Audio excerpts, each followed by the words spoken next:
Avivando el fuego. Iglesia Templo de la Gracia, La Calera.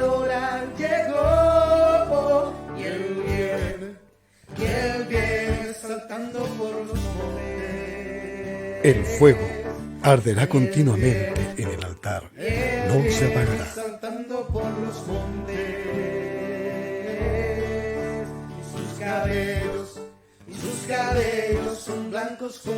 Bienvenidos a su programa Avivando el Fuego.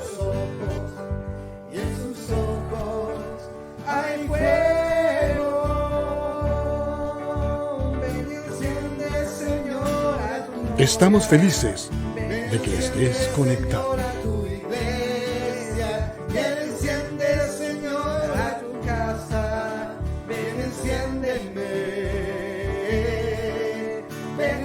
Comenta y comparte nuestra transmisión. Y ya comenzamos tu programa Avivando el Fuego.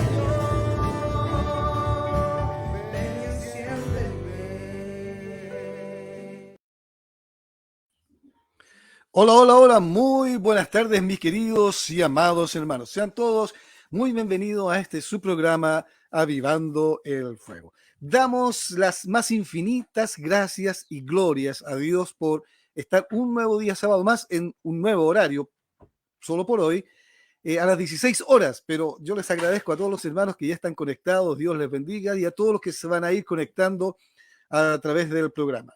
Que Dios les bendiga, Dios les guarde, y que el nombre del Señor siempre sea exaltado y glorificado en todo esto que hagamos. Gracias al Señor también por el invitado que tenemos, un invitado para nosotros de lujo, y le damos las gracias, las infinitas gracias al Señor por esta tremenda bendición que Él nos tiene.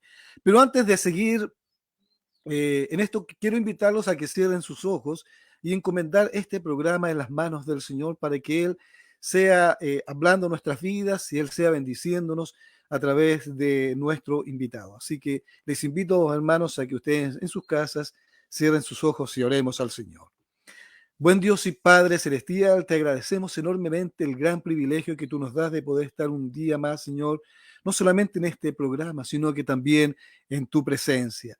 Gracias, Señor, porque tu presencia nos ha acompañado, Señor, desde que hemos cerrado nuestros ojos en la noche hasta que lo hemos abierto y ha seguido durante el día y seguirá, Señor, porque tú vives en nosotros, Padre Santo.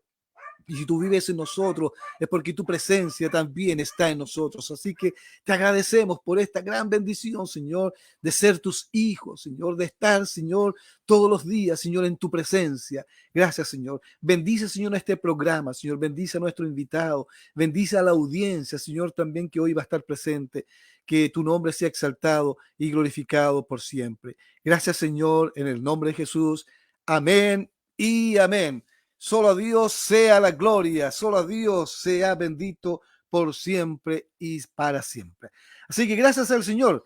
Quiero, a modo de introducción, antes de invitar a nuestro invitado, valga la redundancia, al set, Mateo 28, 19 al 20, dice, por tanto, vayan y hagan discípulos en todas las naciones, bautizándolos en el nombre del Padre y del Hijo y del Espíritu Santo. Quiero leer hasta ahí, porque el tema que hoy vamos a tratar es sobre el concilio de Nicea, que es un concilio que se hizo hace mucho tiempo atrás, alrededor del año 300 y tantos después de Cristo. Justamente este concilio se hizo porque había, como en todos casos, ¿cierto? Ya desde la primera iglesia primitiva, hubo herejías, falsas doctrinas que se habían introducido en la iglesia y bueno, una de las falsas doctrinas y herejías que se había introducido en la iglesia fue que querían quitarle toda la divinidad a Cristo y se estaba propagando esto y por lo tanto querían quitarle la divinidad y esto de la Trinidad querían también, estaban en contra de eso. Así que por eso surgió el concilio de Nicea. Pero yo no les voy a hablar del concilio de Nicea, sino que es una breve, ya a grandes rasgos, muy grandes rasgos, esta pequeña introducción, porque tenemos a nuestro invitado ahora. que es el pastor Will Graham. Así que le invitamos aquí. Muy buenas tardes, mi querido pastor Will Graham. Pues muy buenas tardes, querido hermano. Gracias por la invitación. Un gozo estar con usted hoy, Mario. Espero que la audiencia también esté bien y les envío un fuerte abrazo en el amor de Cristo, el Dios hombre, desde España, con mucho cariño. Aleluya. Amén. Qué bien. Bueno, queremos que nos cuente un poquito más de usted, pastor, digamos, cuántos años ya lleva en el Evangelio, cómo fue su conversión, así, bien rapidito. Sí, me convertí hace 21 años en estas mismas fechas, a principios de diciembre. Estaba a punto de ir a Oxford, donde iba a hacer ciertas entrevistas para acceder a la universidad. Y fue el fin de semana antes de volar hacia Oxford que el Señor me convirtió en un culto en una iglesia de Elim, que es la segunda denominación pentecostal más grande del Reino Unido. Y ahí por primera vez en mi vida me vi como pecador. Me vi como necesitado del perdón de Dios en Cristo, caí bajo convicción de pecado y ahí clamé a Dios para que me salvara.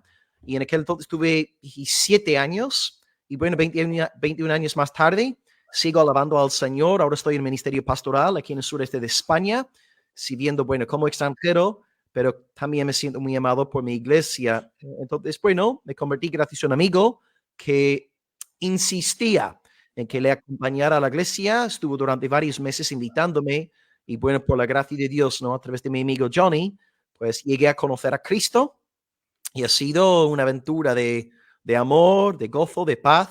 Así que bendito sea el nombre del Señor. Ese soy yo, Will Graham, ahora 38 años, 21 años en Cristo y muy bendecido, muy agradecido al Señor por su salvación. Amén. Pastor Will Graham, usted es irlandés, me parece. Sí, soy de la parte norteña, o sea, Irlanda del Norte sería el nombre del país, sí.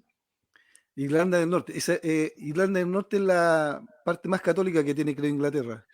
Sí, bueno, en el sur predomina el catolicismo. Ahora mismo Dublín está en las noticias por los atentados que hubo anoche, pero el norte es predominantemente protestante. Así que en el norte hay más protestantes, un 67%, pero el sur sí, es un país casi totalmente católico.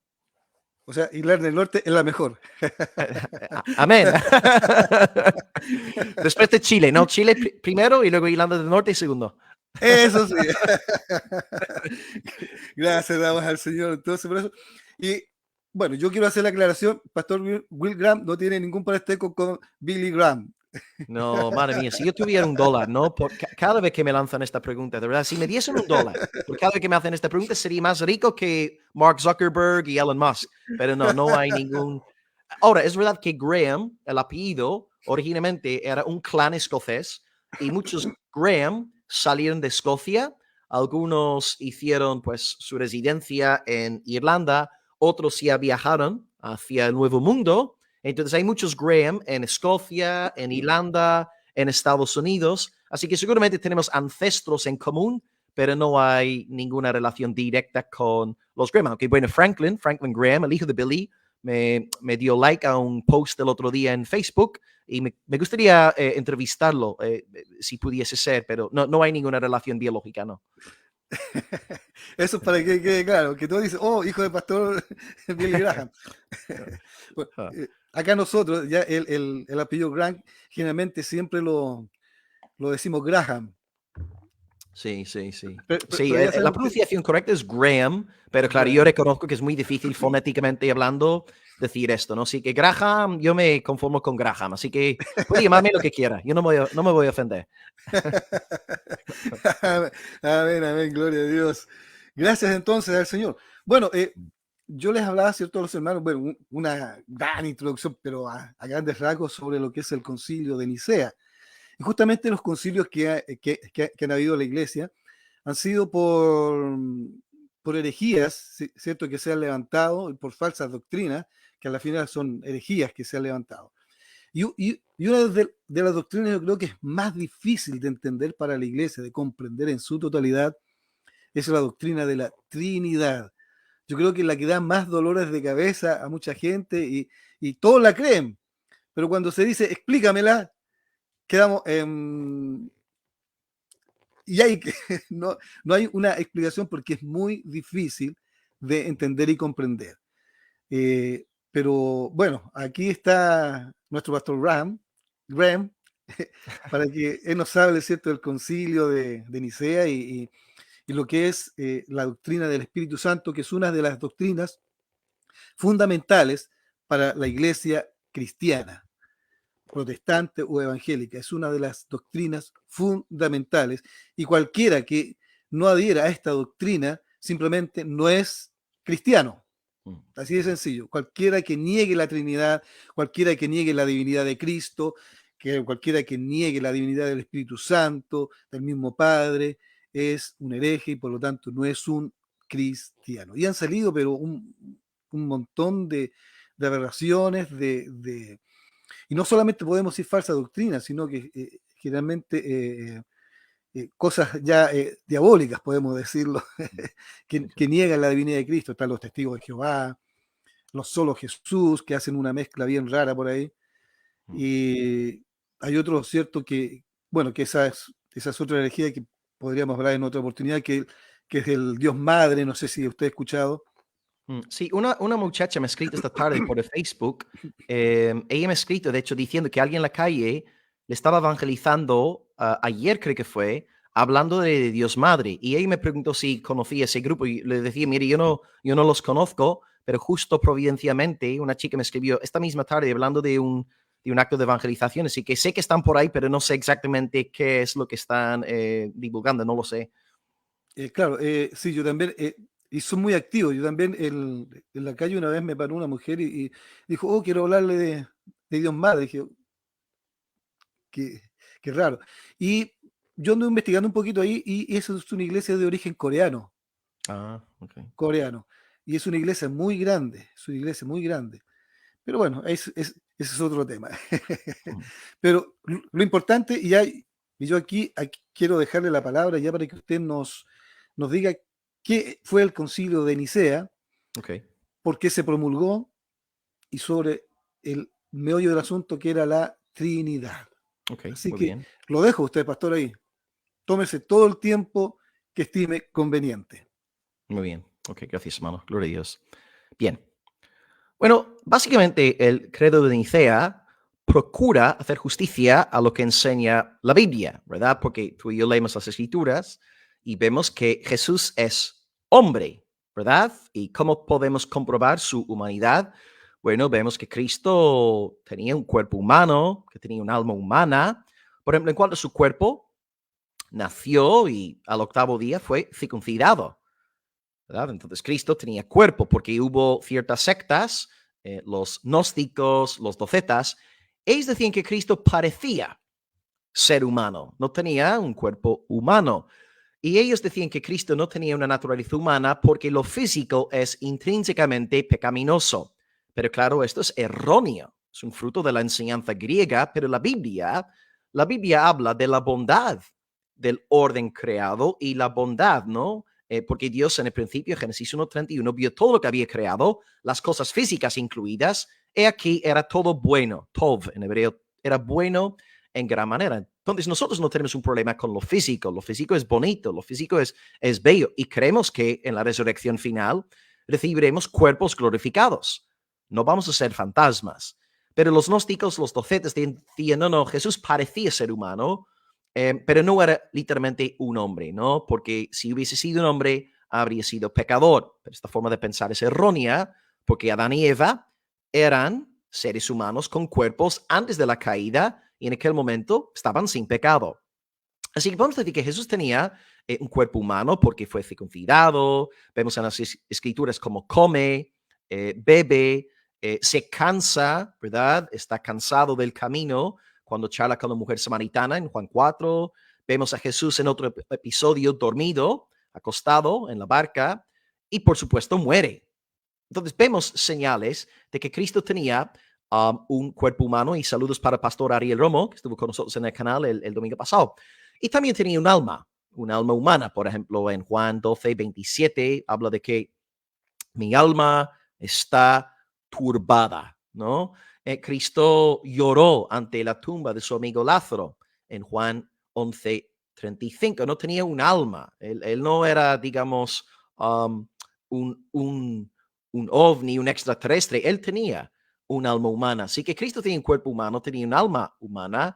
Creemos en su plena humanidad. Pero claro, hasta este punto, los arrianos dirían amén, amén, amén a todo. El problema no está en la humanidad de Cristo. Cuando hablamos con los docetas y los gnósticos, sí, ahí tenemos que defender la humanidad. El problema con los arrianos, y de ahí el concilio de Nicea, es la plena deidad de Jesús. Entonces, antes de hablar del concilio de Nicea, quisiera simplemente daros algunas pruebas de que Jesucristo es verdaderamente Dios. Sí que he dicho que es un hombre, amén. Pero antes de el Hijo de Dios encarnarse hace 2000 años en el vientre de la Virgen María, pues aún así antes, Cristo ya existía porque era desde la eternidad el Hijo eterno de Dios. Cristo siempre era, o más correctamente, siempre es, porque Él es eterno, Él es también el yo soy, juntamente con el Padre y el Espíritu Santo. ¿Cómo puedo comprobar esto? Bueno, llevamos en la iglesia casi este año vamos a cumplir 3 años exponiendo el Evangelio de Juan verso por verso. El Evangelio de Juan está repleto de declaraciones de la deidad de Jesús. Tenemos los 7 yo sois, ¿verdad? Yo soy pan de vida, yo soy la luz del mundo, yo soy el buen pastor, yo soy la puerta, yo soy el camino, la verdad, la vida, yo soy la vida verdadera, etc. Cristo es el gran yo soy. Yo soy es el nombre de Dios, Éxodo 3:14. También el primer versículo de Juan se lee, en el principio era el verbo era con Dios y el verbo era Dios. El verbo, por supuesto, es Jesucristo, el Logos, el Hijo eterno. Y luego a finales del Evangelio de Juan, Juan 20, versículo 28, Tomás se dirige a Jesús como Señor mío y Dios mío. Fortísimo, porque aquí tenemos un varón judío que desde chiquitito había sido instruido, ¿no? En cuanto a la idolatría, en cuanto a la blasfemia. Y aquí tenemos un varón judío proclamando que un ser humano es Dios. Cristo, desde luego, tendría que haber aprendido a Tomás, porque Cristo también era judío, pero no, Jesús acepta la adoración de Tomás porque Él es Dios. Así que vemos que Cristo es Dios. El Evangelio de Juan es un excelente ejemplo. Ahora hay más textos, por ejemplo, Romanos 9:5, un texto paulino, dice que vino Cristo según la carne, el cual es Dios sobre todas las cosas, bendito sea por los siglos, amén. Tito 2:13, otro texto paulino. O sea, tenemos un montón de textos en la Biblia que hablan sobre la deidad de Jesús. Pero aquí perdemos entonces a varios grupos. Hablé de la humanidad de Jesús y comenté que los gnósticos y los docetas estaban en contra de su humanidad. Pero cuando hablamos de la deidad de Jesús, ahí perdemos a los ebionitas. Ellos decían que Jesús es como, bueno, un hombre especialmente iluminado, favorecido por Dios, pero no es Dios. Y aquí también perdemos a los arrianos. Y ahora los arrianos nos ayudan a entender la necesidad de convocar el concilio de Nicea. Así que vamos a entrar, históricamente hablando, en el siglo IV. ¿Qué es lo que pasó ahí para que se hiciera necesario aquel concilio? Bueno, todos habéis oído hablar seguramente en el colegio, en el Instituto de Constantino, el gran emperador, el primer emperador cristiano. Y en el año 324, cuando él conquista la mitad oriental del imperio, porque bien sabéis, ¿no? El imperio romano estaba dividido en dos partes, dos bloques, dos territorios, la parte oriental y la parte occidental. Pues cuando él en 324 conquista, se apodera de la mitad oriental, se topa con una iglesia dividida. La parte occidental tenía convicciones firmes en cuanto a la Trinidad, en cuanto a la cristología, es decir, que Cristo es verdaderamente hombre, verdaderamente Dios, pero cuando Constantino llega a la parte oriental del imperio, se da cuenta de que hay una iglesia completamente en revuelo por unas disputas doctrinales. Y estas disputas habían surgido unos 5 o 6 años antes, concretamente en el año 318, un presbítero de Alejandría, que era una de las ciudades más importantes del imperio, que está ahí en el norte de Egipto, un presbítero de Alejandría, no obispo, un presbítero que se predicaba la palabra, era un hombre muy popular, su nombre era Arrio, A-R-R-I-O, A-R-R-I-O. Sus fechas son 2:56 hasta 3:36, ¿ok? 2:56 hasta 3:36. Y Arrio empieza a predicar un mensaje que había recibido de su maestro, un tal Luciano de Antioquía. Él empieza a decir en la ciudad que hubo un tiempo en el que el Hijo de Dios no había existido. Voy a repetir esta frase porque es indispensable para entender el problema con la teología de Arrio y luego el Concilio de Nicea. Si no entendemos esta frase, el resto de mi exposición no tendrá sentido ninguno. Repito la frase. Arrio dice, o dijo, porque está muerto, hubo un tiempo en el que el Hijo de Dios no había existido. ¿Ok? Esta es la idea principal. Entonces, el Oriente está dividido, porque los arrianos entonces están diciendo que Jesucristo, el Hijo de Dios, no es verdaderamente Dios. Según Arrio, Dios el Padre, antes de crear el mundo, comenzó creando a su Hijo. Sí, me habéis oído bien. Dios el Padre creó al Hijo, al Logos, al Verbo, Jesucristo, según la carne. Dios entonces, el primer acto de creación no es la creación del universo, el primer acto de creación es la creación del Hijo. Y luego, con la ayuda del Hijo y por medio del Hijo, Dios el Padre crea todas las cosas con su Hijo.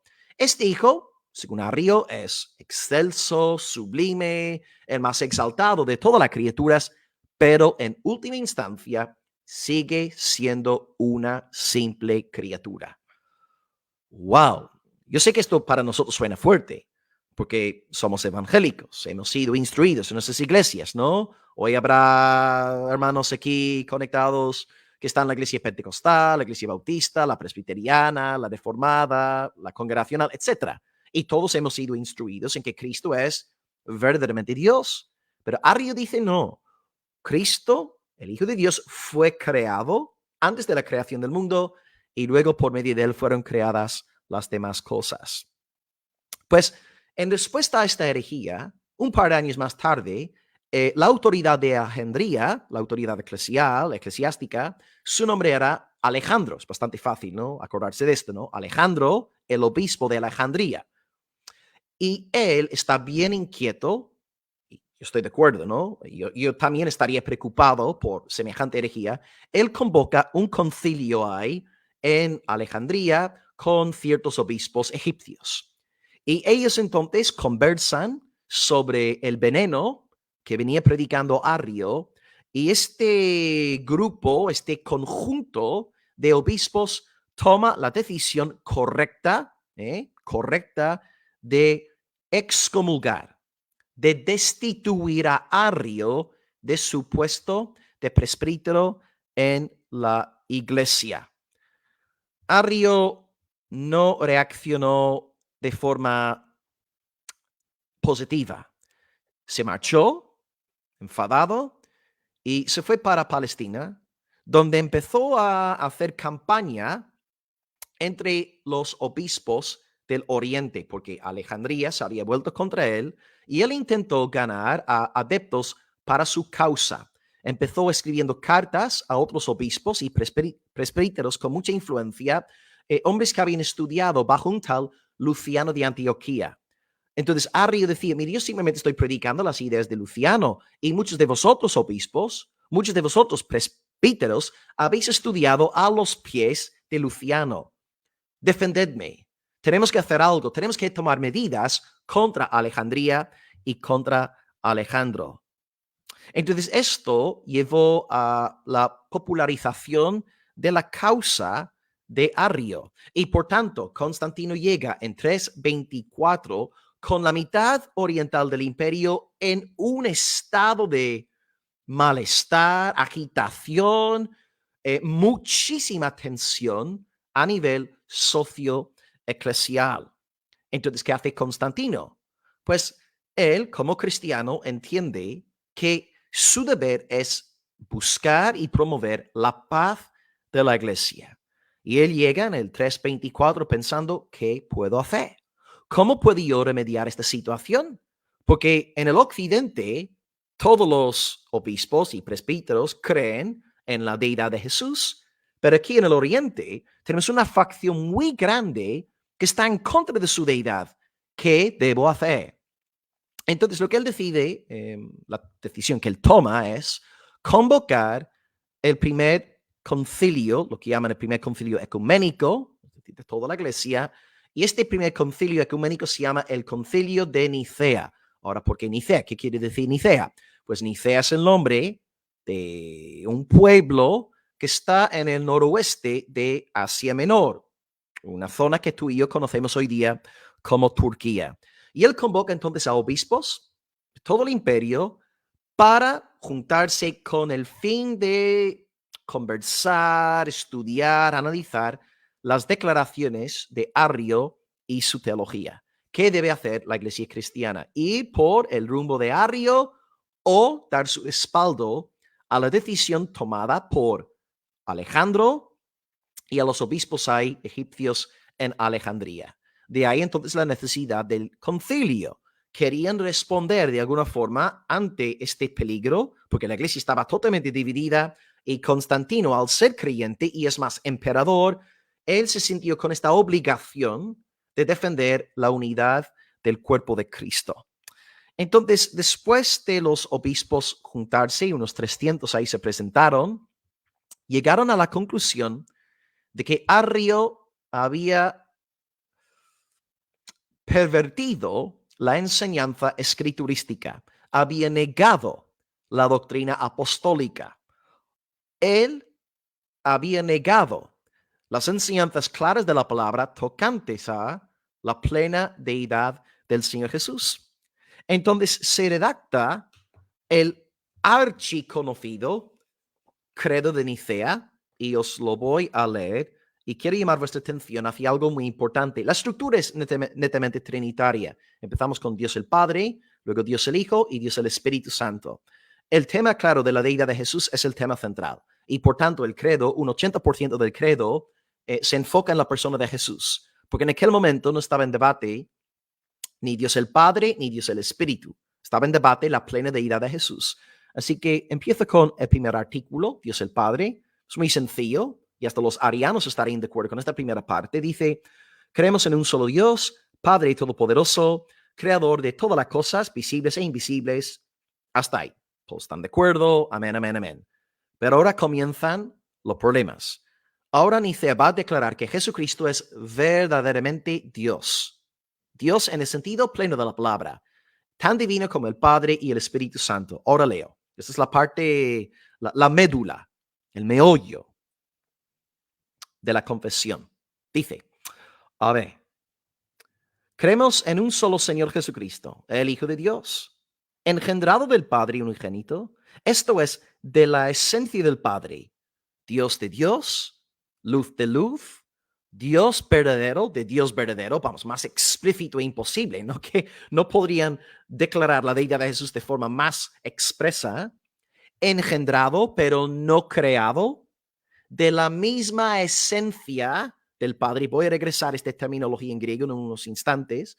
De la misma esencia del Padre, por quien todas las cosas fueron creadas, tanto en el cielo como en la tierra, quien por nosotros, los seres humanos, y por nuestra salvación, descendió, se encarnó, fue hecho hombre, sufrió, resucitó al tercer día, ascendió al cielo y volverá otra vez para juzgar a los vivos y a los muertos. Y luego acaba diciendo, y creemos en el Espíritu Santo. ¿Os dais cuenta de que en cuanto a Dios el Padre y a Dios el Espíritu Santo, el credo no dice casi nada? ¿Por qué? Porque estas doctrinas en aquel momento no estaban en juego, pero la deidad de Jesús sí. Entonces, la parte más importante es cuando el credo dice que Cristo es de la esencia del Padre, Él es Dios de Dios, luz de luz, Dios verdadero de Dios verdadero, engendrado, no creado. Está negando abiertamente lo que enseñaba Arrio, de que Cristo fue el primer ser creado. Y ahora en griego, el término más importante aquí del credo, dice, de la misma esencia del Padre. Jesucristo es de la misma esencia. Aquí los arrianos no pueden decir amén. Es que no pueden. Porque en griego, misma esencia, la palabra en griego, esencia es ausía. Entonces, la palabra misma esencia es homo, ¿okay? Misma, por ejemplo, homosexual, homo, mismo sexo, homo, ausíos, homo, ausíos, de la misma esencia. Los arrianos decían que Jesús es homoi, osíos, homoi, osíos. O sea, ellos agregaban la letra I a la palabra homo. ¿Y por qué colocaban esta I? Porque la I significaba que Cristo era de una naturaleza parecida al Padre, pero no de la misma naturaleza. Y hay una sola letra. La letra I dividió entre los ortodoxos y los herejes. Aquellos que decían Cristo es homo, ausíos, eran creyentes bíblicos, fieles al legado apostólico, pero aquellos que decían que Cristo es homoi, ausíos, eran declarados herejes. Y de nuevo, el concilio de Nicea hizo lo correcto en condenar a los arrianos, porque como bien enseñé a principios de la clase de hoy, cuando leemos las Sagradas Escrituras, sí, vemos que Cristo tiene cuerpo humano, alma humana, pero no podemos negar su plena deidad. De nuevo, Juan 1:1, Juan 20:28, Romanos 9:5, Tito 2:13, etc. Cristo es Dios. Por tanto, el concilio de Nicea defendió públicamente la plena deidad del Señor Jesús. Cristo, pues, es verdaderamente hombre y verdaderamente Dios. Por tanto, yo sé que muchas veces hablamos de hombres de Dios. Hemos estudiado la historia de la iglesia. Un hombre que salió en defensa de la doctrina de la deidad de Jesús era Atanasio, un hombre de Dios. Hubo otros hombres de Dios en la época patrística, ¿no? Pensamos en Agustín de Hipona, los padres de Capadocia, Tertuliano, Ireneo, etc. Luego podemos pensar en grandes hombres de Dios a lo largo del resto de la historia de la iglesia. Martín Lutero, Juan Calvino, Rico Zwinglio, Martin Bucer. Luego, acercándonos más bien a nuestras fechas, Jonathan Edwards, George Whitefield, Martin Lloyd Jones, Charles Spurgeon, J. Ceril y los predicadores que Dios ha levantado en nuestros días son hombres de Dios. Pero no estamos diciendo, hermanos, que Jesucristo sea un hombre de Dios. Estamos diciendo que Jesucristo es el Dios hombre. Hay muchos hombres de Dios, pero no hay Dios hombres. Y ahí está la gran diferencia. Entonces, cuando tú estás contemplando a Jesucristo, tú estás en la presencia de un ser cualitativamente superior a cualquier otro hijo de Adán. Estamos hablando aquí de la segunda persona de la bendita Trinidad hecha carne. Esa es la maravilla que celebramos, ¿no? En estas fiestas navideñas, que el Verbo se hizo carne, siendo concebido en el vientre de la Virgen por el poder del Espíritu Santo de Dios. Por tanto, el concilio de Nicea, por la providencia del Señor, hizo un gran bien a la iglesia. Defendió la plena deidad de Jesús y de esta forma sirvió como una protección doctrinal en el imperio ante el error de Arrio. Ahora bien, después del concilio hubo ciertas décadas, ¿no?, de tensión y de críticas, etcétera, pero alabamos a Dios por el legado de Nicea y hasta el día de hoy, pues como bien dijo el pastor al arrancar hoy la grabación, pues debemos confesar estas dos verdades para ser cristianos verdaderos. Uno, que Cristo es ser humano, y dos, que Cristo es Dios. Y acabo con esta frase de los labios de Jesús para que todos veamos la gran importancia de creer en la deidad de Jesús. Él nos dice, Juan 8:24, si vosotros no creéis que yo soy, moriréis en vuestros pecados. Así de serio es el asunto de la deidad de Jesús. Si no creemos que Cristo sea Dios, no podemos ser salvos, moriremos en nuestros pecados. Por tanto, hoy os anuncio el Cristo de la Biblia, os anuncio el Cristo de Alejandro, el Cristo de Atanasio, el Cristo del credo de Nicea, os anuncio a Cristo verdaderamente hombre y verdaderamente Dios. Este es el Jesús en el cual creemos. Este es el Jesús que salva. El Cristo de Arrio es un ídolo. es un invento de su propia imaginación y condena a las personas eternamente. Solamente nos salva Jesucristo, el gran yo soy. Él es el Salvador, porque Él es hombre para tomar nuestro lugar en la cruz, y Él es Dios para que pueda perdonar nuestros pecados eternamente y para siempre. Aleluya, amén. Así que espero que este breve repaso de la historia de Nicea haya servido para que entendáis un poco de qué va toda esta cuestión. Y entiendo ahora que el pastor quiere, os ha animado a lanzarme preguntas. Así que aquí estoy por si quisierais lanzar cualquier pregunta, y doy las riendas al pastor de nuevo para que vaya entrando. Así que gracias, Pastor Mario. Hermano nomás, hermano nomás. Estoy profetizando. Ah, ya. Muchas gracias. No sé, todavía no han lanzado ninguna pregunta, al parecer. No sé si mi moderador ahí ya tiene algo. Mi moderador tiene algo. En todo caso, yo tengo una pregunta. Ok. Porque se cuestiona mucho, ya, muchos han cuestionado este concilio porque han dicho que fue manipulado por Constantino. ¿Qué hay de cierto en eso?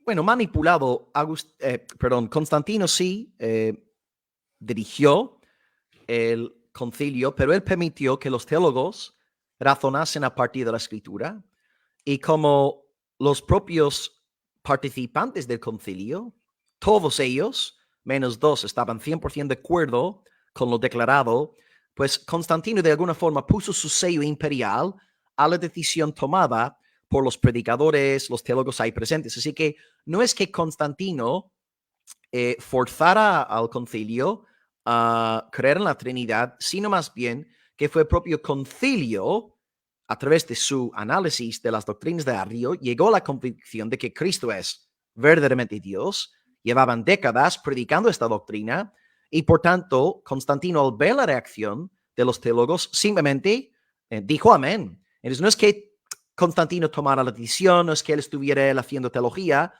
Sin embargo, sí, a nivel imperial puso su sello de aprobación sobre las conclusiones del concilio, y bueno, gloria a Dios, ¿no? Porque en efecto, de esta manera se opuso al gran peligro del arianismo, que por poco acabó con la iglesia en pleno siglo IV, que yo creo que cuando estudiamos la historia de las herejías, no se ha levantado ninguna herejía tan grande, tan perniciosa como el arrianismo, que literalmente arrasó la iglesia cristiana. Así que no, la idea de que no, fue Constantino, él manipuló todo, esto no es cierto. Constantino simplemente puso el sello imperial sobre la decisión tomada por los teólogos y predicadores y pastores que estaban presentes en aquella reunión, en aquel encuentro. A ver, aquí tengo una pregunta de John C. Montaño Rivas. Dice, buenas noches, desde Francia, saluda a Francia, saludos a Francia. Dice, una pregunta, ¿qué libro me puede ayudar a estudiar bien el concilio de Nicea? Ok. Mario, ¿me permites levantarme? Porque tengo aquí los libros Sí, detrás. sí, ¿Sí? sí, ¿Puedo sí. levantarme? Vale, Tiene voy a levantarme todo. y bailar un poco. Exacto, haga lo que quiera.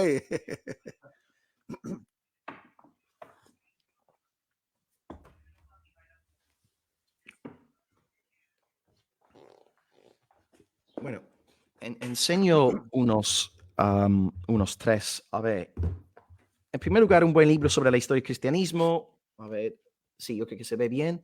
Se llama Sí. Historia y Cristianismo. El autor, lo dejo ahí 5 segundos para que los hermanos apunten su apellido, porque es un apellido complicado. Kenneth Scott Latourette. ¿Okay? Kenneth Scott Latourette, está en castellano, Historia y Cristianismo. Hay 2 tomos, pero el primer tomo se centra más bien en la época patrística. Ok, la época medieval. Kenneth Scott Latourette. Ok, eso sería primero. Uh-huh. El segundo, bueno, su apellido es muy fácil. Este es el libro ya clásico, ¿no? Justo González, que sigue entre nosotros, ya tendrá casi sus 80 años, 90 años. A ver, Historia y Cristianismo. Aquí tengo los 3 tomos en uno, que son 3 libros, pero yo los tengo en un solo tomo. Y bueno, Justo González. Esto no es un apellido complicado. Justo González. Y bueno, a mí me encanta esta serie. Recién la están traduciendo a castellano. Sacaron el primer tomo hace un año, creo. 2000 años del poder de Cristo. El autor es Nick Needham. A ver si podéis ver. Nick Needham. Nedham, 2000 años del poder de Cristo.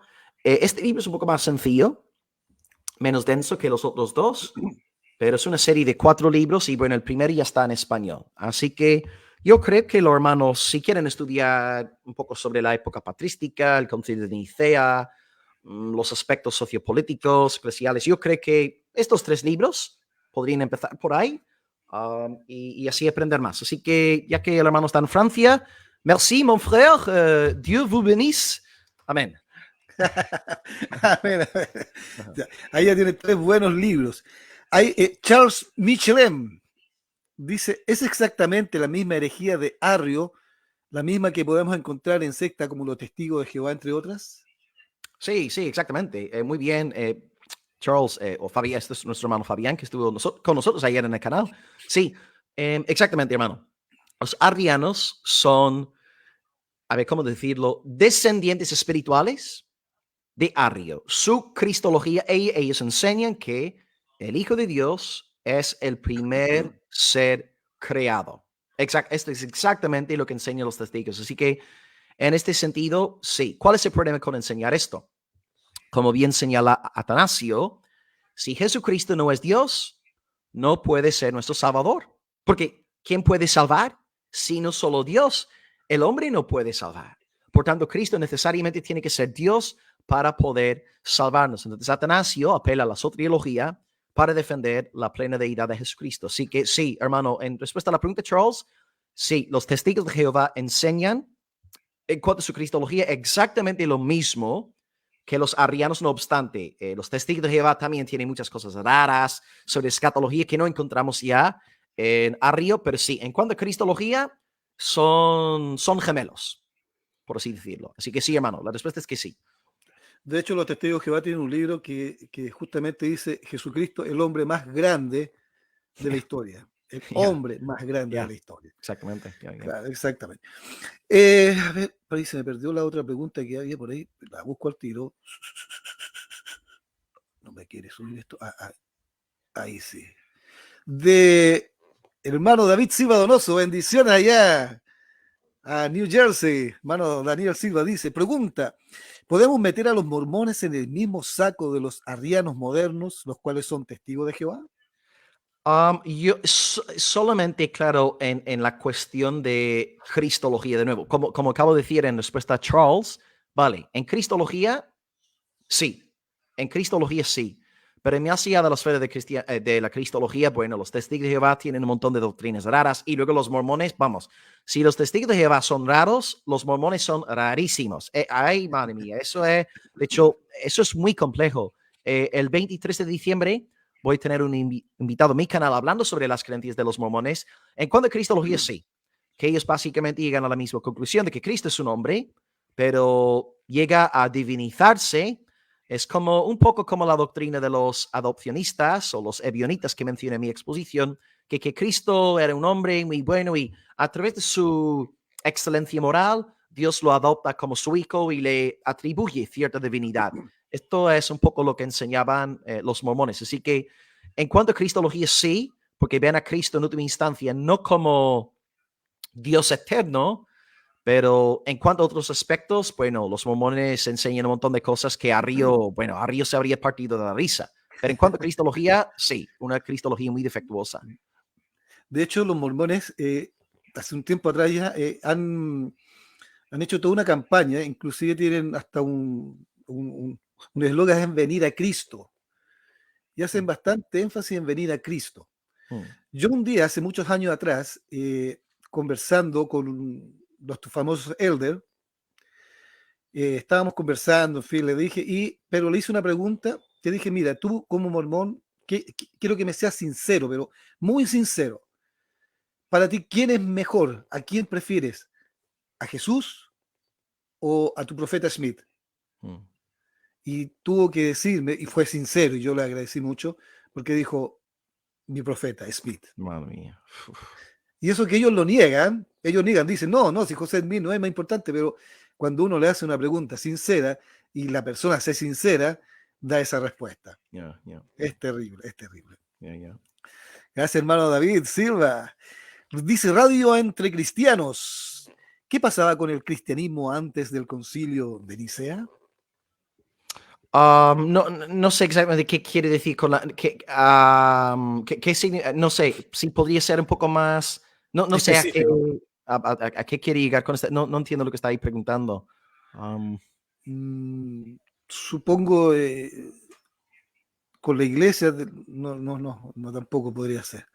Mira, porque a lo mejor lo que puedo decir en cuanto a cristología, el occidente, desde el día uno, siempre había creído en la plena deidad de Jesús, siempre. O sea, esto siempre. Hubo un par de herejes que se levantaron, por ejemplo, Praxias, que era un sabeliano, lo que llamamos hoy día un modalista, los solo Jesús, ¿verdad? Que creen que el Padre es el Hijo es el Espíritu Santo, pero básicamente el Occidente siempre había creído en la deidad de Jesús. En el Oriente también, porque vemos la reacción de Alejandro en Alejandría. O sea, la Iglesia Oriental también venía creyendo en la divinidad de Jesús, pero fue a partir de Arrio cuando empezaron a poner en tela de juicio esta doctrina ya recibida. Así que básicamente antes de Nicea, la iglesia era en su mayoría una iglesia entregada a la deidad de Cristo, ¿no? Pero surgió la facción ariana y de ahí la necesidad de Nicea, porque ya que toda la iglesia estaba diciendo lo mismo, no hizo falta un concilio. Pero claro, ¿cuándo hacen falta los concilios? Cuando surgen divisiones para unir, para corregir, ¿no? Entonces, la iglesia antes de Nicea mayoritariamente era una iglesia 100% que profesaba fe en la deidad de Jesús. Así que de ahí no hubo necesidad de ningún concilio anterior a la crisis arriana. Así que la iglesia siempre venía creyendo en la deidad de Jesús. Si esta es la intención de la pregunta, esta sería la respuesta. Elías Efraín dice, ¿es correcta la aseveración que la Trinidad es como huevo? Bueno, ya todas las analogías, claro, el lenguaje analógico es muy peligroso, ¿no? No hay ninguna analogía que corresponda a la Trinidad, ni el huevo, ni los tres estados del agua, ni el trébol, ni nada por el estilo. No, las analogías no sirven, ¿no? Porque, como decía C.S. Lewis, tú y yo somos seres, digamos, de una sola dimensión, y Dios habita en una esfera de 3 dimensiones. Nosotros no podemos comprender la deidad. Dios siempre nos va a sobrepasar. Dios es trascendente. Él es infinitamente más que nosotros podamos entender, comprender.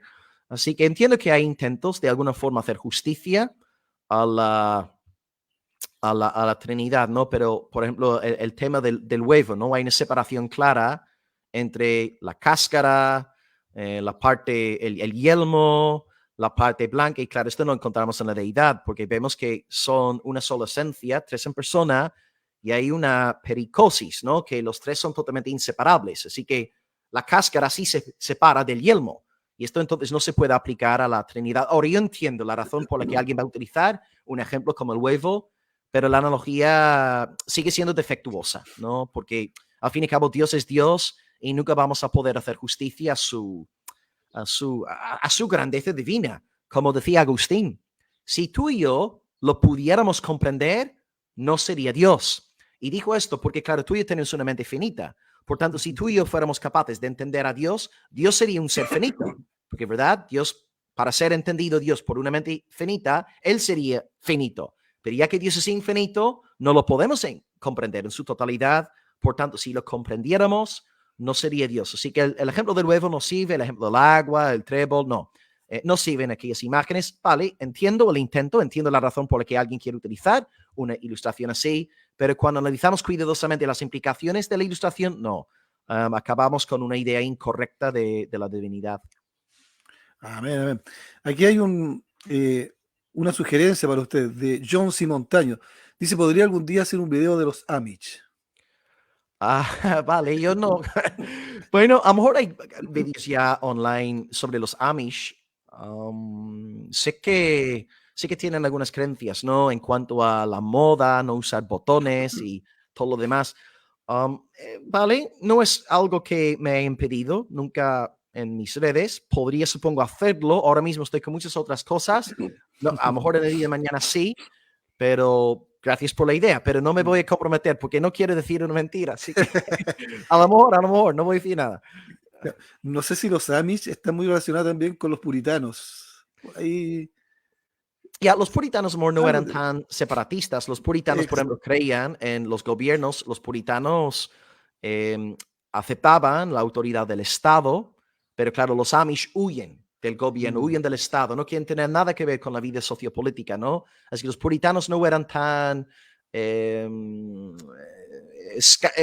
no eran, no se entregaban al escapismo, ¿no? Los Amish como que se esconden, no quieren saber nada del gobierno, nada del Estado. Los puritanos sí reconocieron la autoridad, ¿no? Las autoridades puestas por Dios a nivel gubernamental. Así que hay una diferencia política entre ellos. Otra pregunta del hermano David Silva Donoso, volviendo a lo que es el concilio de Nicea. ¿Cuál fue el motivo de la bofetada de San Nicolás a Arrio en Nicea? Recordando que no debemos los cristianos a este tiempo abofetear a nadie, pero sí exponer la verdad de las escrituras. Bueno, entiendo yo que San Nicolás, al ser trinitario y al ser un varón totalmente comprometido con la plena deidad de Jesús, pues en su ira, y todos podemos pecar, ¿no? Le dio un buen golpe a Arrio, ¿no? Y yo confieso que si hubiera tenido a Arrio por delante, negando la plena deidad de mi Señor y Salvador Jesucristo, yo confieso que habría sentido la misma tentación. Así que yo sé que no hizo bien, eran otros tiempos, ok. Pero entiendo que, claro, Nicolás, al ser un varón que creía en la doble naturaleza de Jesús, pues saltó a la defensa de su Señor. Ahora, no justifico para nada el acto de violencia. ¿No? Entiendo el principio del Señor, que nosotros no compartimos la palabra usando la espada, ¿no? El que usa la espada perecerá por espada, dice nuestro Salvador. Pero entiendo la ira santa que entró en Nicolás, porque a veces, mira, yo, por ejemplo, me ponen un vídeo en YouTube de uno de estos charlatanes que hay en las redes hoy día, a mí me hierve la sangre. O cuando me topo un hermano de mi iglesia y me dice, oye, pastor, ¿he visto este vídeo? Y digo, es que te sale, ¿no? Este espíritu de protección que tienes con tus hijos, ¿no? Una oveja de tu iglesia, un hermano te escribe por internet que es un neófito en la fe y ves que esta persona está siendo engañada por la mentira y como que se te hierve la sangre. Entonces yo entiendo la ira de Nicolás, no justifico sus acciones, pero sí puedo entender el celo que hubo en su corazón y ya está. Hay que, como dice el programa de hoy, hay que avivar el fuego, ¿no? Así que... Pero como dicen algunos falsos maestros por ahí, algunos apóstoles, la cachetada santa. Claro. Wow. Mira. Radios Entre Ríos dice: el concilio de Nicea afirma la enseñanza de los apóstoles sobre quién era Cristo. ¿Cuál era la pregunta, hermano? Si el concilio de Nicea afirma la enseñanza de los apóstoles sobre quién era Cristo. Yo creo que los apóstoles enseñan claramente, ¿no? Que Cristo es verdaderamente Dios, verdaderamente hombre. Ahora, si quieres una declaración cristológica más sofisticada, mi consejo sería saltar un siglo y descárgate el Credo de Calcedonia, 451. Así que el Credo de Nicea es una excelente declaración cristológica. Luego se agregó algunas cláusulas más en el año 381, en el concilio de Constantinopla, pero la declaración cristológica más profunda y más clara en cuanto a la esencia de la doctrina apostólica es el Credo de Calcedonia, que es, digamos, la piedra de toque de la ortodoxia cristológica. Así que sí, Nicea es fiel a la enseñanza apostólica, sí, pero diría que aún mejor que el Credo de Nicea en cuanto a la cristología es el Credo de Calcedonia, que es un documento, vamos, maravilloso y muy útil para el pueblo del Señor.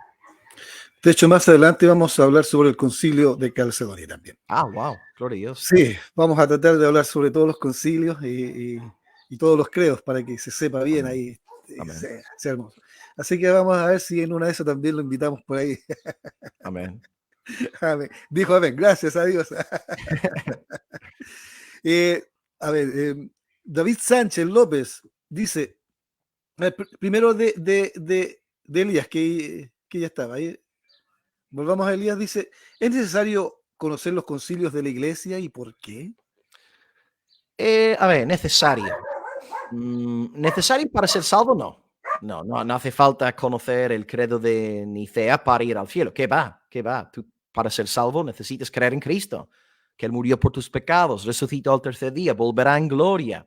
Él es el Dios hombre. O sea, en este sentido no es necesario, pero ¿es aconsejable? ¿Es recomendable conocer los concilios? Sí, señor. ¿Por qué?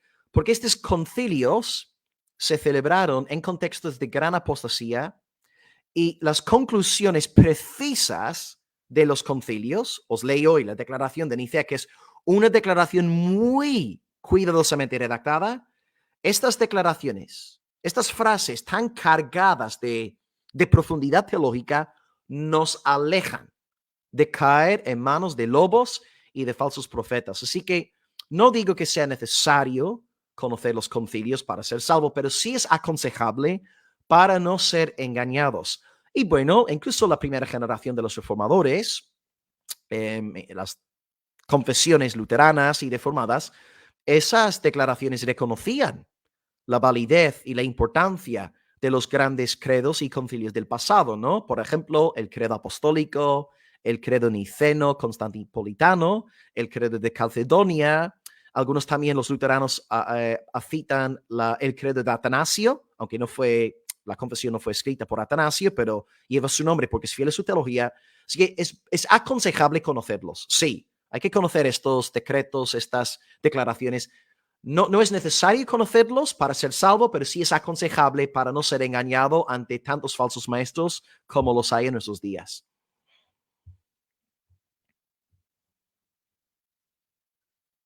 El micrófono, hermano. Bueno. Ahí sí, gracias. Otra pregunta de David Sánchez que no tiene nada que ver con el tema, pero para despejarle la duda. Dice, si Pablo, porque Pablo mencionó que quería viajar a España, si se sabe al final si vino o no a España, si fue a España o no. Ya, no hay un consenso. Hay una estatua. Yo he estado en Cataluña. No me acuerdo del nombre del pueblo concreto, pero ellos tienen una estatua de Pablo ahí, diciendo que aquí llegó el apóstol Pablo. Ahora, no hay un consenso. Puedes encontrar argumentos a favor, argumentos en contra. Yo en estos asuntos donde no hay nada eterno en juego, yo prefiero no mojarme, así que no lo sé, pero online puedes encontrar defensas de que Pablo sí estuvo en España, defensas de que no llegó aquí. La escritura místicamente hablando, en cuanto a las escrituras, no hay nada. Sí que dice en la carta a los romanos que mi meta es ir a España. Llegó a España, al menos en cuanto a la luz que tenemos de la palabra de Dios, no podemos decir que sí, que no. ¿Tenía la intención de ir a España? Sí, eso sí. Pero que llegó, bueno, esto ya es otra cosa, ¿no? Así que yo no lo sé. Hace 2000 años no había nacido, no estuve ahí, así que no sé, hermano, no sé. No había ningún registro. Bueno, los que están a favor dicen que hay registros. El tema es que, Claro. claro, son de ciertamente autoridad debatible, digámoslo así, ¿no? Pero, bueno, no lo podemos saber a ciencia cierta. El hermano Silva también, David Silva, dice, pregunta, después del concilio de Nicea, ¿qué pasó con Constantino? ¿Se hizo cristiano o solo un religioso? ¿O simplemente no tomó parte en las cosas de Dios? Yo sé que hay muchos eruditos que dicen que Constantino era un falso creyente. Yo soy de la tendencia de decir que no, Constantino era un verdadero creyente. ¿Por qué? Porque las personas que dicen que usó la fe cristiana para hacerse, digamos, popular, se olvidan de que cuando él se apoderó del imperio, que en realidad el cristianismo no era la religión número uno, era el paganismo. Y lo más fácil para Constantino, si hubiese querido ser popular, lo más fácil para él habría sido seguir en los caminos del paganismo. Él también relata que en su batalla, en el 3:12, cuando vio la señal de la cruz y una voz que decía, en esta señal vencerás, a partir de aquel momento él colocó la cruz de Cristo en los escudos de sus soldados romanos. Y yo entiendo que realmente a nivel sociopolítico, Constantino no iba a ganar nada uniéndose al movimiento cristiano, porque claro, incluso en aquel momento, el cristianismo era una religión prohibida que luego él aceptó, él legalizó el cristianismo y no llegó a ser la religión estatal del imperio hasta los días de Teodosio. Entonces, yo creo que el argumento de que no era un falso creyente porque utilizaba la iglesia para hacerse famoso, para mí este argumento no funciona, porque juzgamos a Constantino después de todo este periodo de más de un milenio de influencia de la cristiandad que no existía en la generación de Constantino. En los días de Constantino, la iglesia era un fenómeno nuevo, muy tristemente rechazada la iglesia, muchísimas persecuciones. Entonces yo no veo el sentido de este argumento de que Constantino usara a la iglesia para hacerse políticamente exitoso. No veo la lógica de este argumento. Yo creo que era un cristiano, un hombre que encima intentó de alguna manera deshacerse de la influencia del paganismo. Un caso es ahora diciembre. En el paganismo, sabéis que el día 25 de diciembre celebraban el solsticio y adoraban al sol invicto. Entonces Constantino procuró convertir la celebración pagana en una cristiana, adorando al sol de justicia, Jesucristo, según Malaquías 4:2. ¿No? Entonces, él de alguna forma intentó erradicar el paganismo, reemplazándolo por celebraciones cristianas. Y luego, también antes de morir, pasó por el bautismo, confesando sus pecados. Entonces yo, claro, de nuevo, yo no veo el corazón de Constantino, pero yo creo que entiendo yo que era un hombre comprometido con la iglesia, asistía a las reuniones, exponía la predicación, y yo no dudo, ¿no? Hay muchas personas que dicen que es un falso creyente, yo no tengo las cosas tan claras, pero es una opinión personal, porque al fin y al cabo nadie puede conocer el corazón de Constantino, sino solo el Señor Dios Todopoderoso, ¿no? Amén, amén, amén. Y una pregunta sobre la unión hipostática. ¿Qué es la unión hipostática y qué tan importante es? Ok, unión hipostática es la unión de las dos naturalezas en una sola persona. La naturaleza humana, la naturaleza divina. Y vuelvo a la respuesta que di a Radio Entre Cristianos, que me preguntaron antes en cuanto a la cristología de Nicea, y yo aconsejé, mira, mejor si quieres, léete el credo de Calcedonia. Si quieres una buena exposición de la unión hipostática, tienes la exposición en el credo de Calcedonia. Así que hay, de forma muy clara, habla sobre la unión de las dos naturalezas en la persona de Jesús. Así que unión hipostática quiere decir la unión de las dos naturalezas en una sola persona, Jesús el Cristo, Jesús de Nazaret. Verdadero Dios y verdadero hombre. Amén, amén. Otra pregunta de Radio Entre Ríos. Dice, ¿cuáles son los concilios más importantes de la Iglesia? Para el mundo protestante, claro, la Iglesia Católica Romana diría otra cosa, pero los protestantes al menos decimos el credo de Nicea, que hemos estudiado hoy, el concilio de Nicea, también el concilio de Éfeso, ¿okay? Que es un concilio donde es condenado Nestorio, que había dicho que en Jesús hubo dos personas, una persona humana y una persona divina. Es una doctrina muy extraña, y hasta el día de hoy en la China hay nestorianos, ¿no?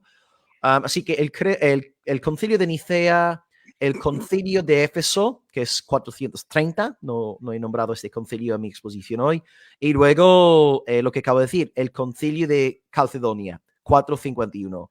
Estos serían, digamos, los tres grandes concilios. Y claro, cuando digo concilio de Nicea, también debemos tomar en cuenta el concilio de Constantinopla, que modificó, o mejor dicho, agregó algunas cláusulas al credo de Nicea. Así que podemos hablar del credo de Nicea y de Constantinopla como un concilio. Nicea 325, Constantinopla 381, concilio de Éfeso 430 y el concilio de Calcedonia en el 451. Estos serían, digamos, los cuatro concilios clave para el pueblo protestante. Muy bien, es importante, porque muchos dicen, y como que quieren refutar esto que dicen, pero que los cristianos no son solo escritura y están hablando de concilios aparte, cosas así, pero estos concilios ratifican la solo escritura. Porque claro, ¿por qué aceptamos aquellos concilios? Porque su enseñanza está en armonía con la escritura. Porque claro, luego la Iglesia Católica más adelante saca nuevos concilios que enseñan doctrinas erróneas. Y con razón rechazamos aquellos concilios porque son anti-escriturísticos. Pero cuando un concilio emite un veredicto bíblico, decimos amén, aleluya, gloria a Dios. Por ejemplo, cuando leí antes el credo de Nicea, ¿quién no podría decir amén a eso? Es que es un resumen magistral de la doctrina apostólica. Así que así es. Otra pregunta, hermano David Silva Donoso. Mira, él ya tiene que pagar por preguntar. Ya está abusando, ¿eh? Tiene que pagar, tiene que ofrendar. Parece. Dice, ¿cuándo el hermano Mario y el hermano Will vienen a Elmwood Park, New Jersey, para tomarnos un buen café? Juan Valdés, el mejor del mundo. Ay, ay. Algún día, Sí, si Dios así sí. lo quiere. Aunque yo me apunto para un té negro, ¿vale? Yo prefiero el té negro. El café no soy muy de café. Ya. Sí, yo aquí estoy un té también con menta. Uh, Muy rico, mentita. Y de mi huerto, la menta, de mi huerto. Ay, qué guay, gloria a Dios. Gloria a Dios. Totalmente orgánica. Ah. y hermano Will, ha estado muy interesante todo esto, hemos aprendido mucho, pero si, no quiero usar de tu tiempo, ya no sé si tú tienes ya que marcharte ya. Sí, yo podría estar 5 o 10 minutos más, hermano, tranquilo. Ya, si en estos 5 o 10 minutos más nos puede explicar a grandes rasgos, pero con ojalá toda la claridad del mundo, el tema principal, para que a muchos lo entiendan y si se les pregunta pueden o traten de explicarlo. ¿En qué consiste la Trinidad? ¿Cómo se puede explicar la Trinidad? Ok, muy bien, sí. La Trinidad es una doctrina que enseña que Dios es uno en esencia, tres en persona. Uno en esencia, tres en persona. Algunos dicen es una contradicción. No, no es ninguna contradicción. Sería una contradicción decir que Dios es uno en esencia y tres en esencia. O Dios es uno en persona y tres en persona. Estamos diciendo que Dios es uno en un sentido y tres en otro sentido. Y de la misma forma que sacamos la doctrina de Nicea, la doctrina cristológica de Nicea, a partir de la Escritura, sucede lo mismo con la doctrina de la Trinidad. Porque según la mente natural, a nadie jamás se le hubiera ocurrido desarrollar la doctrina de la Trinidad. Es una revelación. Es la forma en que a Dios le ha agradado darse a conocer. Y entonces lo que hacemos nosotros es leemos las Escrituras y vemos por un lado que Dios es uno, hay un solo Dios, por ejemplo, el Shema, ¿no? Deuteronomio 6, versículo 4, oye, oh Israel, el Señor, vuestro Dios, el Señor uno es. Shema, ¿no? Oye, Israel, y ahí en hebreo la palabra es Echad, Dios es uno, pero también por otro lado vemos que hay tres personas en las Escrituras que comparten esos atributos divinos, ¿verdad? Dios el Padre, bueno, no hace falta defender la deidad de Dios el Padre porque todo el mundo está de acuerdo con la deidad de Dios el Padre, incluso los arrianos, bueno, hasta los sectarios, todos aceptan su deidad.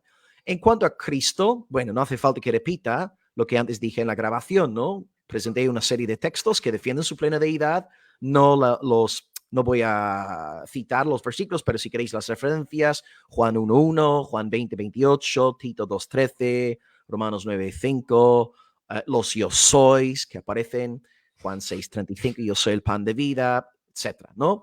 Así que tenemos entonces la deidad de Jesús. Así que vemos que está el Padre, que es divino, amén, pero al mismo tiempo hay una segunda persona, el Hijo, que también comparte la naturaleza divina, ¿no? Y luego, ¿qué hacemos? Entonces, Dios es uno, pero luego hay una persona más allá del Padre que también tiene estos atributos, estas cualidades, estas características divinas. Y luego encontramos una tercera persona que también tiene, según las Escrituras, atributos, características divinas. Y esta tercera persona es, como bien sabéis, el Espíritu Santo. ¿Qué textos podría utilizar para defender la plena deidad del Espíritu? Salmo 139, versículos 7 al 8, cuando David se pregunta, ¿a dónde huiré? ¿A dónde huiré de ti, Señor? ¿A dónde me esconderé de tu espíritu? ¿No? Dando a entender que el Espíritu Santo es omnipresente. Y ahora, ¿quién es omnipresente? Solamente Dios. Las criaturas son finitas. Satanás está limitado. Los ángeles son finitos. O sea, no pueden trascenderlo todo, pero el Espíritu sí, porque es omnipresente. También vemos que el Espíritu es eterno. Hebreos 9:14 dice que Cristo se ofreció a sí mismo a Dios mediante el Espíritu eterno. Pregúntate, ¿quién es eterno? Tú y yo no somos eternos porque comenzamos a existir. Yo en 1985, el hermano Mario, yo no sé en qué año habrá nacido el hermano Mario, ¿no? Pero somos somos seres temporales. Ciertamente tenemos la vida eterna garantizada, amén, no moriremos nunca jamás, pero no somos eternos en cuanto a nuestro pasado. Solamente hay un ser eterno, el cual es Dios, y el Espíritu es eterno, según Hebreos 9:14. Así que vemos que el Espíritu es eterno, el Espíritu es omnipresente, el Espíritu, según su nombre, es santo. ¿Y quién es santo, santo, santo? Sino solo Dios. Por tanto, ¿qué hacemos con estos datos? Vemos que el Padre es Dios, el Hijo tiene características divinas, el Espíritu tiene características divinas, pues sacamos entonces la doctrina de la Trinidad. Y cuando entendemos que Dios es uno en esencia, pero tres en persona, podemos entonces leer el Nuevo Testamento y ver, wow, Dios estaba dando a conocer como Trinidad en un montón de sitios. Mi ejemplo favorito, cuando hablo con un nuevo creyente, una persona que está interesada en la fe cristiana, cito el bautismo de Jesús. Mateo 3, 16 y 17, está Jesús siendo bautizado por Juan Bautista, y luego Juan ve como el Espíritu de Dios desciende como paloma sobre Jesús, y de repente hay una voz del cielo que dice, este es mi Hijo amado en el cual yo tengo complacencia, contentamiento, dependiendo de la versión, ¿no? Entonces está en una sola escena. Dios, el Hijo en el agua, Dios el Espíritu descendiendo sobre el Hijo y Dios el Padre en el cielo hablando a su Hijo. Así que vemos claramente que hay tres personas distintas. El Hijo, el Espíritu y el Padre. Y de hecho yo regresaría a un texto que Mario leyó a principios de la grabación. Mario leyó la gran comisión que todos conocéis, ¿verdad? Mateo 28:19, y bautizándolos en el nombre del Padre y del Hijo y del Espíritu Santo. Entonces vemos que hay tres personas que comparten la naturaleza divina. No dice en el nombre del Padre, del Hijo y de Mario Torres, o Padre, Hijo y Will Graham, o Padre, Hijo, Juan Bautista. No, Padre, Hijo, Espíritu Santo, porque los tres están al mismo nivel, coiguales en poder y gloria. Y de nuevo, os comenté que llevo, bueno, casi 3 años exponiendo el Evangelio de Juan. El Evangelio de Juan es, wow, increíblemente trinitario. Por ejemplo, hace poco en la iglesia vimos una declaración de Jesús en Juan 14, donde dice, yo rogaré al Padre y Él os dará otro paracletos. Otro, bueno, consolador es la traducción en español, pero el término es más rico en el griego, ¿no?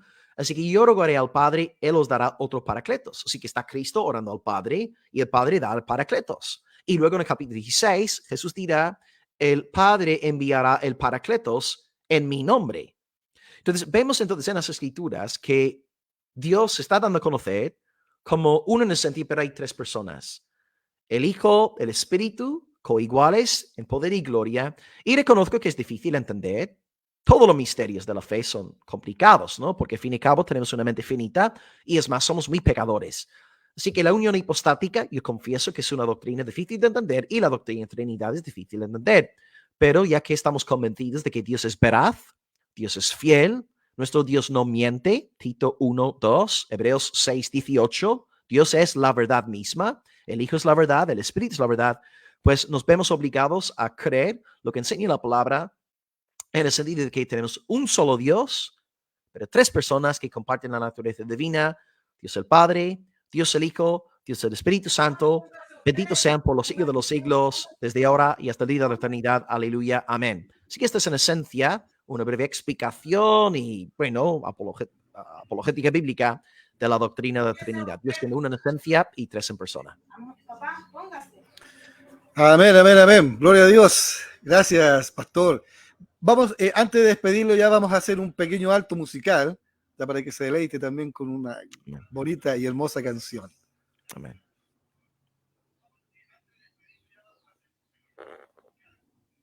Ya viene.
Solo en la escritura está nuestra autoridad final. Son sus páginas que ataron mi conciencia.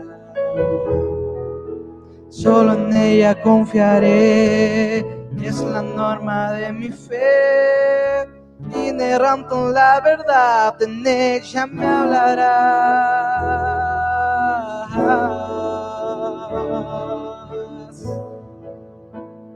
En ella háblame, solo por la escritura háblame. Solo por la fe tendré perfecta justificación. Es un medio con el que hallé la salvación. Por ella puedo vivir, de su justicia me vistió. Ante la mirada justa de tu santidad.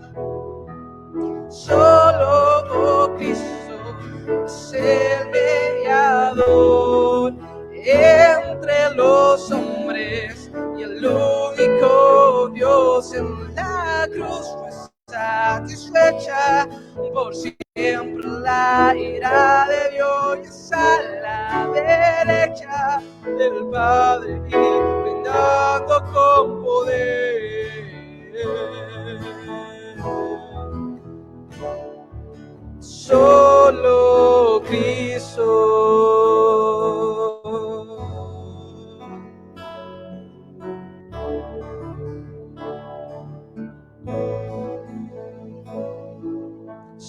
Solo por la gracia soy salvo siendo un pecador, sin haberlo merecido, sin mis obras.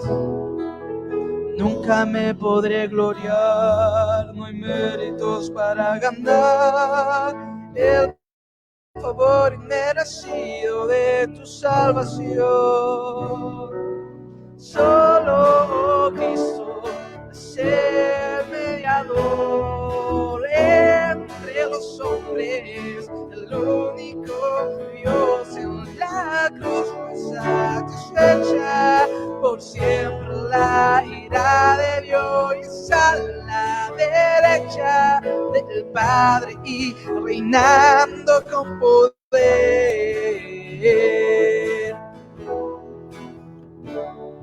Solo Cristo.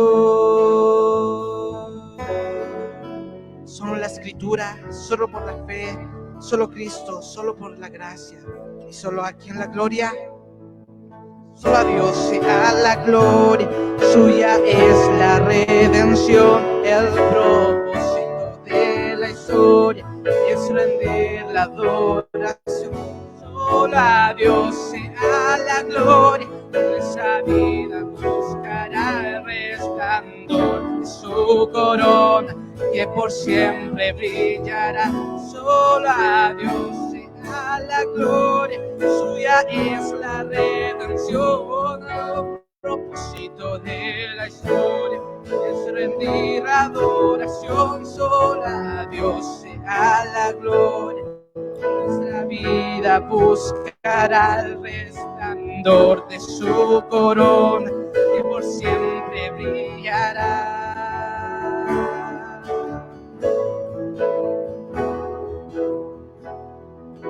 Solo Cristo es el buen pastor, que por sus ovejas su vida dio, y en la cruz el Cordero su sangre derramó y padeció el sufrimiento. Solo Él es el camino, la vida y verdad de salvación.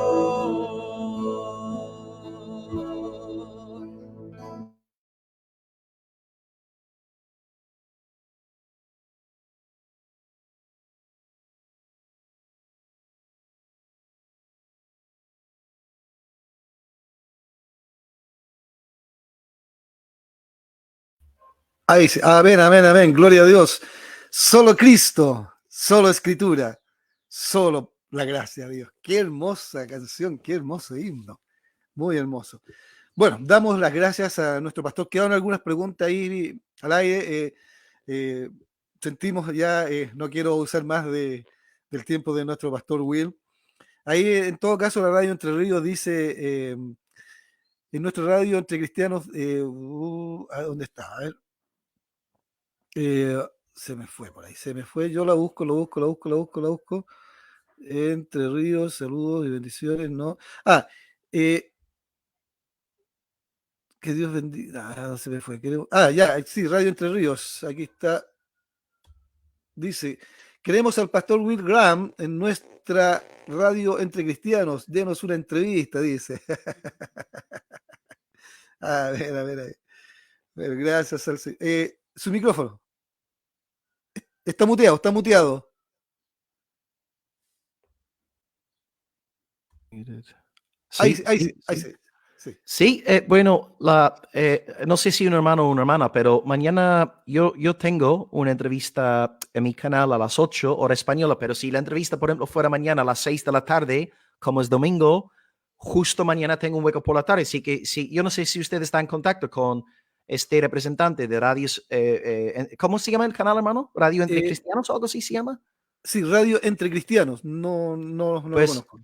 si me buscan en Facebook, me escriben ahora un mensaje privado, mañana a las 6 de la tarde. Yo sí que tenía un hueco, una entrevista de una horita antes de entrevistar a Sebastián en mi canal. Así que mañana podría ser a las 6 de la tarde. Si quieren, pueden escribirme por mi Facebook ahora mismo, los próximos 15 minutos, y yo me apunto, ningún problema. Es 6 de la tarde, hora española, por si acaso. Sí, hora española, las 6 hora española. Sí, puede ser, sí. Hora española. Bueno, mi querido pastor, muchas gracias. Sí, le hablo, dice.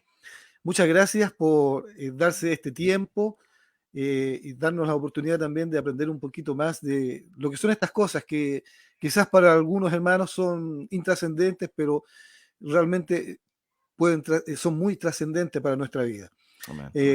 Nuestro pastor Pedro dice, gracias a Dios por la vida del pastor Will Graham, una tremenda bendición. Así que gracias también. Gracias por todo. Así que bueno, ya como dije, no quiero abusar de su tiempo y vamos a orar para despedirlo a usted. Nosotros vamos a seguir un ratito más dándole algunos saludos. Así que gracias al Señor. Y quiero orar por usted para que Dios lo bendiga mucho. Amén, amén. Buen Dios y Padre Celestial, te damos gracias, Señor, por este programa, por la enseñanza que tú nos has dado a través de nuestro pastor Will Graham. Te pedimos que tú sigas bendiciéndolo, sigas llenándolo, Señor, de tu gracia y gracia sobre gracia sean sobre su vida, Señor. Guárdalo, Señor, a él, a su familia, a su esposa, a sus hijos, su congregación, y que sigan, Señor, en esta senda de predicar la sana y buena doctrina, Señor, y combatir, Padre Santo, también todas estas herejías que también en nuestros últimos tiempos se han levantado, Señor. Así que gracias, bendícelo, Señor, y gracias te damos en el nombre de Jesús por la vida de nuestro pastor Will Graham, en el nombre de Jesús. Amén y amén. Sea muy bendecido, pastor, que Dios lo guarde, lo bendiga mucho. Gracias al Señor por usted y bueno, espero tenerlo y no seguir usando usted, pero tenerlo en otro programa para estar conversando con usted y que usted nos esté enseñando de la palabra de Dios. Así que muchas gracias, pastor. Queda en libertad ahora, queda en libertad. Ok, pues muchísimas gracias, hermano Mario, por la invitación. Me encantaría volver a hacer algo juntos. Saludos para el pastor Pedro, saludos para la audiencia. Que tengáis un buen culto mañana para la alabanza del Señor. Y para mí la experiencia ha sido grata, bonita. Y ánimo en el Señor. Y como siempre acabo diciendo, Soli Deo Gloria. Aleluya. Amén, aleluya, gloria a Dios, para siempre. El nombre del Señor sea muy bendito. Gracias. Así que vamos ahora a dar algunos saludos, a agradecer a todos los hermanos que estuvieron presentes en esta hermosa transmisión. Creo que ha sido de gran bendición para nosotros. Así que vamos a darle muchos saludos primero al pastor Will Graham, la hermana Priscila Carvajal, hermano Elías, la hermana Lilia Rosa González. Un saludo también para Luz Marina Rodríguez, dice saludos desde Colombia. Hermana Elisa María desde Chile. Hermano David Silva Donoso desde Elmwood, New Jersey, Estados Unidos. para el hermano Lucas Cabrera, para nuestra hermana Oriana Hortensia Torres, nuestra hermana Jessica, el pastor Pedro Carvajal, la hermana María Gloria Olmos, para el hermano Alberto López. Sea bendecido, hermano Alberto López. Gracias por todos esos versículos que nos dio.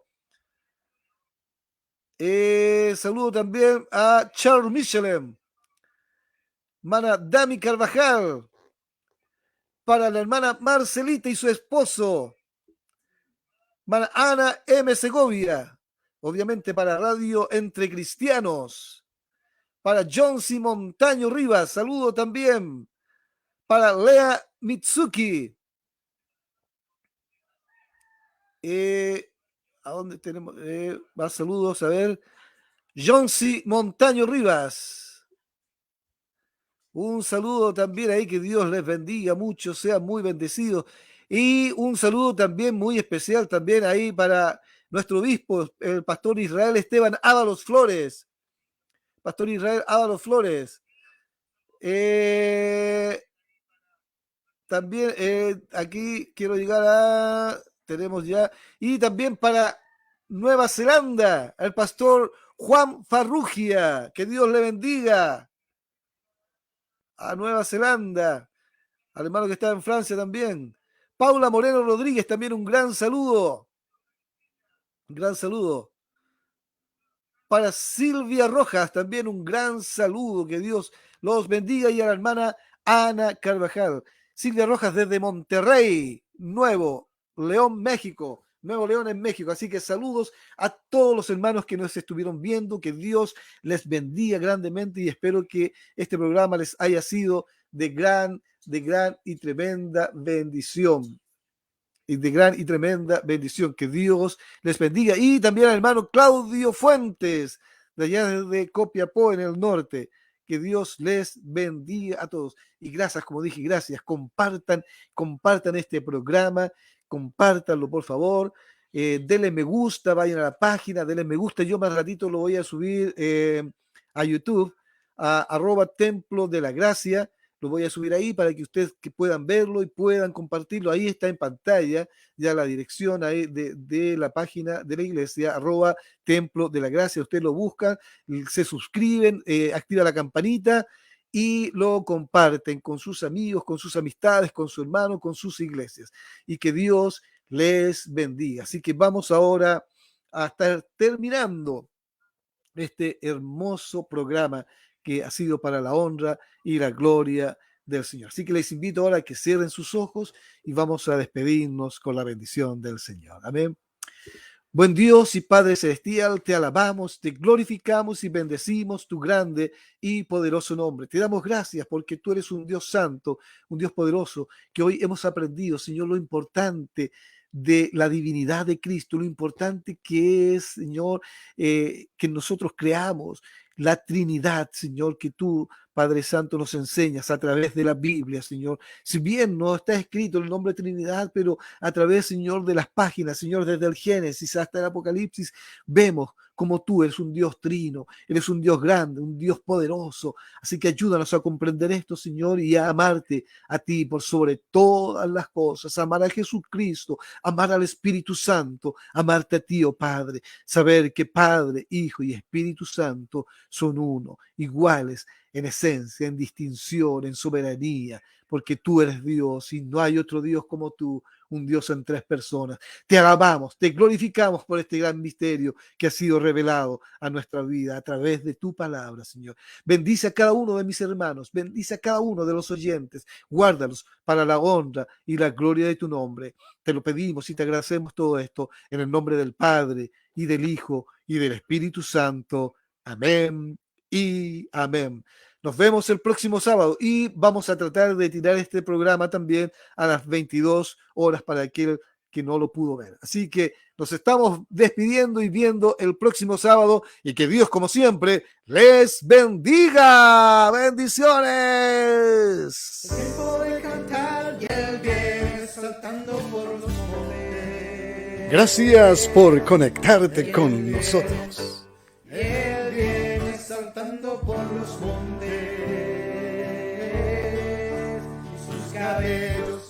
Y sus cabellos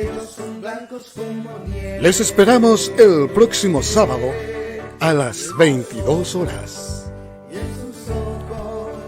Hay fuego, ven y enciende, Señor, a tu nombre. Comparte nuestra transmisión para que más personas puedan escuchar del Señor. A tu casa, ven, enciéndeme. Ven, Buenas noches y bendiciones.